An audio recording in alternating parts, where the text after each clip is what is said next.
Hello everyone, কেমন আছো তোমরা সবাই?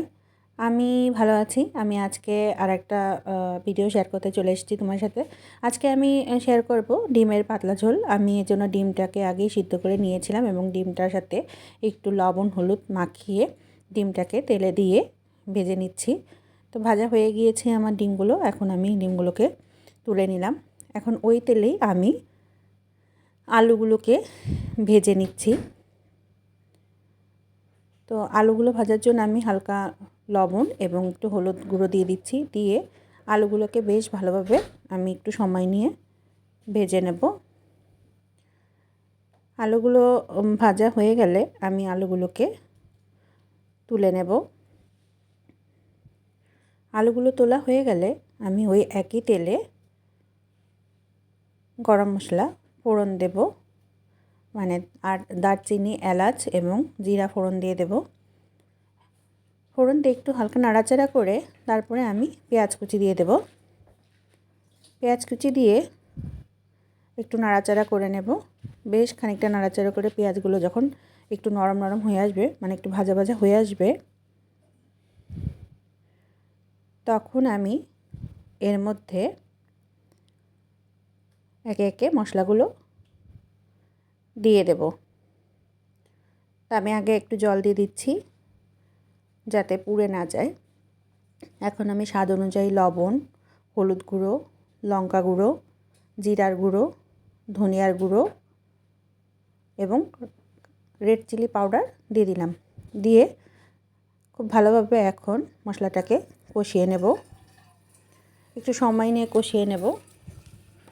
ভালো করে নাড়াচাড়া করে মিশিয়ে নিচ্ছি এবং কষিয়ে নিচ্ছি। এখন আমি এর ভিতরে একটু দিয়ে দেব আদা রসুনের পেস্ট।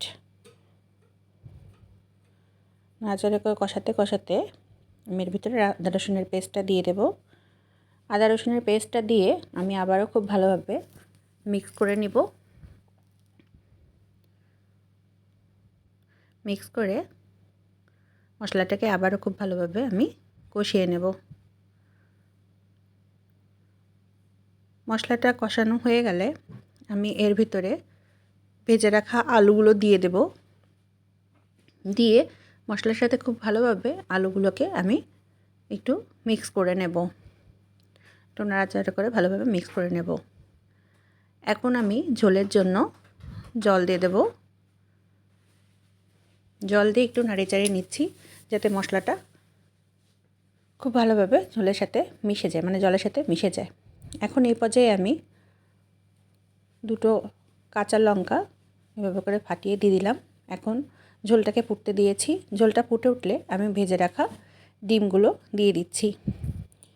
দিয়ে আবারও একটু ফুটতে দিচ্ছি যাতে ডিমের ভিতরে মশলাগুলো ঢুকে যায়। এজন্য একটু সময় নিয়ে ফুটতে দেব। ঝোলটা ফুটে উঠলে একটু নাড়িয়ে চাড়িয়ে নেব। এখন এই পর্যায়ে আমি গরম মশলা গুঁড়ো দিয়ে দেব। দিয়ে আবারও খুব ভালোভাবে আমি নাড়িয়ে চাড়িয়ে নেব। নাড়িয়ে চাড়িয়ে নিয়ে আমি কিছুটা সময় একটু দমে রেখে দেব। তো হয়ে গিয়েছে আমার আলু দিয়ে ডিমের পাতলা ঝোল। এটা খেতে খুবই মজাদার হয়। তোমরা বাসায় ট্রাই করে একবার দেখতে পারো।